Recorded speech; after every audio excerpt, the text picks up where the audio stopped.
Hello and welcome. We have another exciting episode of Magnus Protocol, episode 39, Dependence.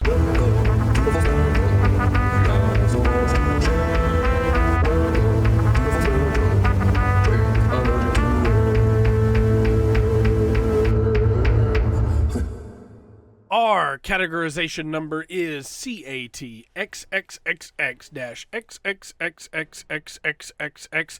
I don't actually think I got the right number of X's there. Dash XXXXXXXX. This is an error, unknown source episode. So this is an Archives World episode with Sam. The categorization number here is not going to matter as much, the CAT number, but this one is an interesting one. It's kind of a slower episode in a lot of ways. The horror is more brief, and it's a lot of things. I really liked this episode, but it is absolutely like a character episode. So this entire episode, it felt very short, but it's not really that short. The entire episode is about them walking to go to Alice's house. Oh, and you'll have to forgive me for any cuts. My sinuses are going crazy, and it's super hot in here. But they're walking to go to Archives World, Alice's house. Yeah. There's a couple of really interesting things here. Some references to a lot of the older relatives didn't make it when Sam talks about how maybe Alice's parents are here, which again, with what we just gone through with Heinrich and Heimlich, and what's probably going to happen there, it's really interesting that we're reminded yet again that Alice's parents are dead. Either way, yeah, that's really tragic that a lot of the older folks didn't make it through what happened in the Archives world, through the apocalypse and everything there, right? That's sad. I bet they didn't. I bet they did break, and that sucks. But also, yeah, these are the ramifications of what we've seen happen in Archives, right? They also meet this world's version of Alice. As I said, they were going to meet her, who kisses Sam immediately, and the transcript specifically notes he probably should be fighting back harder than he does. This is super tragic because this world's Alice was married to this world's Sam, who has died. It would have been really interesting to have the two meet. We still have that possibility with the Georgies, right? That could happen. We know both of them are alive. But Protocol World's John and Martin are dead, or so we've been told. And most likely Protocol Celia is dead, if I had to guess. I feel like that might have come up by now if it wasn't going to be that case. Maybe Celia killed Protocol Celia. Who knows? But this was our chance to have a face-to-face interaction, and it's a little too early for that, right? I understand. But, man, this Alice made me sad. There's just something about the idea, and maybe it's because I'm recently married as of a few years ago, right? But there's just something about this idea of, we got married, and then he got sick and died. But he didn't die until afterwards, when there was no one around to help him. So after the tower fall, specifically. And, I've been told in the comment sections of some of these that I try to empathize too much with the characters. But that legitimately breaks my heart, right? And of appendicitis, too. If not for Jonah Magnus, that appendicitis probably would have been treated. They were at the hospital, right? That's what it seems like. And then because a lot of the doctors didn't make it through, there just wasn't anybody to help him. And there's a lot of moments here where you can see that this world's Alice is trying to draw close to our Sam, to Protocol Sam, because this world's Alice wants more than anything to have that connection back. Is very shocked that our worlds, Protocol worlds, Sam and Alice didn't work out, and that they worked together. Also, I want to mention here, PL Alice is what originally this is called, and then they just drop it to just Alice in the transcript. That's really interesting to me, because that would be like Protocol Alice, right? But Protocol Alice is our Alice. I don't know. That's maybe I'm just missing context for the PL, but I found that very interesting. Either way, Sam reveals something very interesting here, which is that both he, our Sam, and Archive Sam had appendicitis at about the same time. So they're connected somehow. So Did Protocol World's John and Martin die when Archives World John and Martin died? Possibly died? Maybe not died? Probably died? Hard to say. Also, does that mean... Well, no, it can't be that. Hold on. My brain is just caught up to me here. Because the man... Oh, what is his name? The one that kills his other... Or he doesn't kill him. He traps him, right? Hold on. We're going to have a harsh cut here. I'm trying to avoid cuts because I'm on a very short time schedule to record this and edit this. We're going to have a cut here. This is important. Okay, so back in episode 17, Saved Copy, the Doppelganger episode, right? And of course you would classify it as Doppelganger when you don't know what all's going on, right? The other Darien fell. And Darien could have helped him, saved the person trapped down there and everything, right? But he couldn't walk down those stairs. And so it seems like the other Darien died down there, if I had to guess, if he fell and was injured, because otherwise he would have just come back up, right? So I guess it's not a one-to-one if somebody dies. And we have proof of that, too, with Sam, I guess, when you stop and think about it, because our Sam didn't die when that Sam did. But definitely interesting that it seems like there are things that connect them, that tie them together. Is that, I mean, we know that the different versions, like, that is still Helen, right? Even if it's kind of different. But, I don't know. I'm very interested to see, is it a tether or is it a tie, right? And the difference being, are they tied together? Are they like, affecting each other with everything they do? Or is it just they're tethered together and a push becomes a pull on the other side, right? Definitely interested in finding out more there. Also, Alice and Sam in Archives World shared a domain. And I had never considered couples sharing a domain before. That had never crossed my mind. And part of that, I think, is that Basira and Daisy didn't share one, but of course they didn't. By that point, Daisy had run off, and they were, and so I just never considered, well, they would share a domain, right? But I guess some did. If they had the same fears because they shared fears with each other. This fear is really interesting.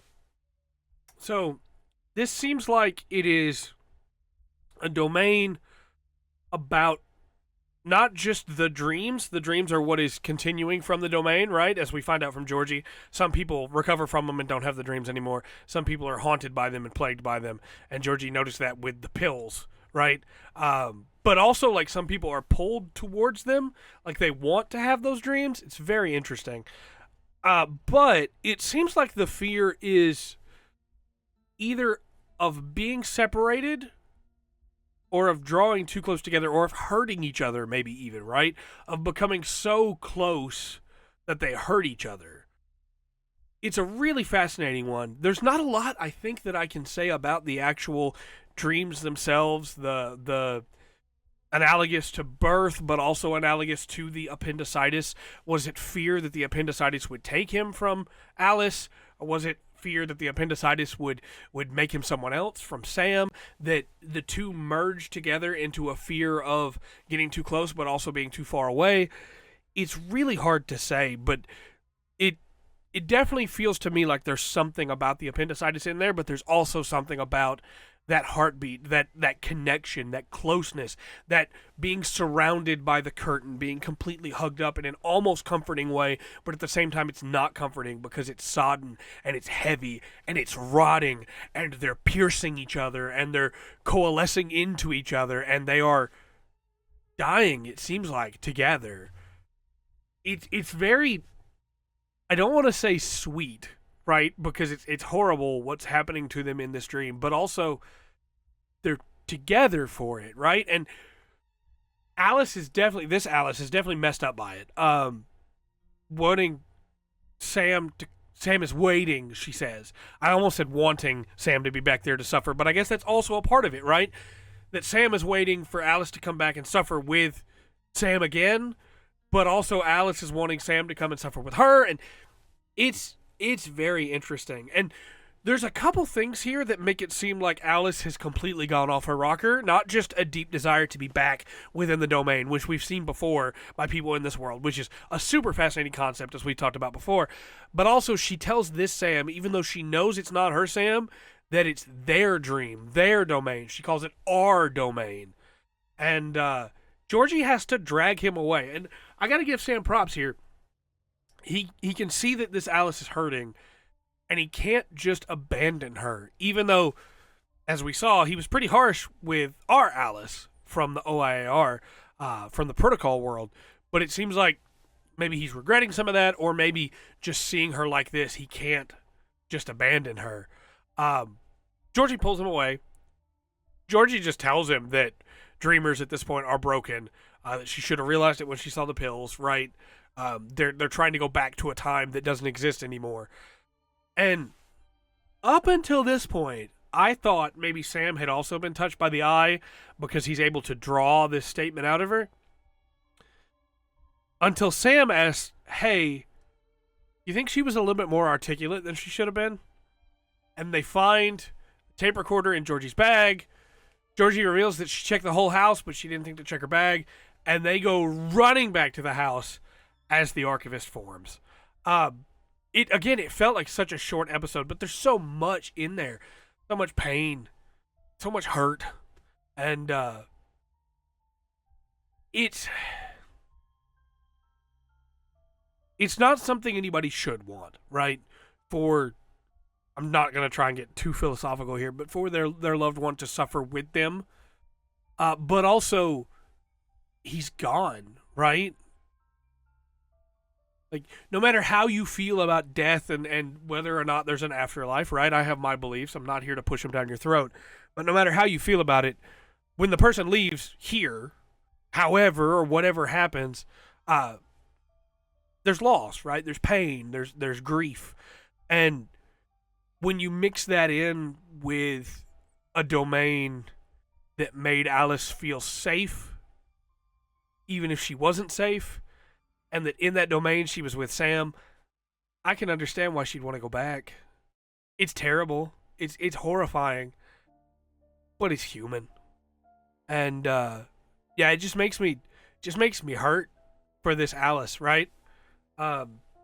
It's really, look, I'm not here to get into all the shipping wars or anything. I know I've seen a lot of people in the comments talk about how much they prefer Alice and Sam to Celia and Sam. Whatever. I'm good with whatever choice the writers make, right? But this is not how I bet those people wanted to see this, right? This hurts. But it's exceptionally well written, as always. My most interested thing here is, what is the archivist after? Is he using Alice to try and get to Sam, or is he just trying to enjoy himself here? And is he drawn to all of these that want the domains back, that want the fears back? Because it seems like so far every one of them has been one that was tied into the fears. Like, they made the fears their personality almost. We had the warden that her whole goal was to keep an eye on the fears and to contain them the way they contained her. We had the old woman that was driven by her experience to try and change things and make something better out of her life. But her entire existence was still focused on what had happened. She had not moved on. That was why she was doing everything she was doing, right? And then now we have Alice that is still stuck in that moment, unable to leave it, So definitely feels like that could be it, or he could just be after Sam. It could be everybody else was just sustenance so that the archivist could be after Sam. I keep saying he. I don't know. It's just the archivist. I just default to he, and I probably shouldn't. But, yeah. Anyway, let me know your thoughts in the comment section down below. I keep thinking of the archivist as a guy because of John, but this is probably not John, right? Anyway, it definitely was a different voice from John's the last time we heard a voice. But I've been Trey. This has been The Full Spectrum. Let me know your thoughts in the comment section down below. And until next time, remember to always enjoy the full spectrum that Magnus has to offer.